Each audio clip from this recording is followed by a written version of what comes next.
పరువు అనే భ్రమలో మనిషి ఎంతటి కిరాతకానికైనా ఒడిగడతాడనేందుకు కర్ణాటకలోని హుబ్బళ్ళి ఇనాం వీరాపుర గ్రామంలో జరిగిన ఈ ఘటన నిదర్శనం. డిగ్రీ చదువుకునే రోజుల్లో కలిగిన పరిచయం ప్రేమగా మారి మాన్య అనే యువతిని వివేకానంద అనే యువకుడితో 7 అడుగులు వేయించింది.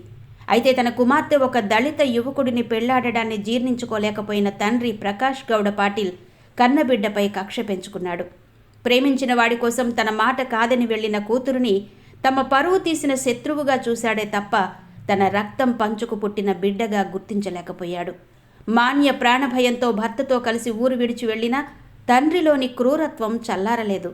ఆమె గర్భం దాల్చి భవిష్యత్తుపై ఎన్నో ఆశలతో అత్తారింటికి తిరిగి వచ్చిన సమయంలో ఆ తండ్రి హృదయం కరగలేదు. తన కూతురు కడుపులో ఎదుగుతున్నది తన మనవడో మనవరాలో అన్న ఆలోచన కూడా ఆయనకు రాలేదు. 6 నెలల గర్భిణి అని కూడా చూడకుండా పైపులతో విచక్షణ రహితంగా దాడి చేసి ఆమె ప్రాణాలను బలి తీసుకున్నాడు. తన కళ్ళెదుటే బిడ్డ గిలగిలలాడుతున్నా జాలి కలగని ఆ తండ్రి దాడిలో మాన్యతో పాటు పుట్టని ప్రాణం కూడా గాలిలోనే కలిసిపోయింది. పోలీసులు నిందితులను అరెస్టు చేసిన ఆ యువతికి జరగాల్సిన అన్యాయం జరిగిపోయింది.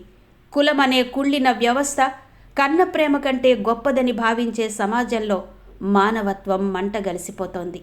భార్యను కోల్పోయిన వివేకానంద కోడలిని రక్షించుకోలేక గాయపడిన అత్తమామలు నేడు ఆసుపత్రిలో కన్నీరు మున్నీరవుతున్నారు.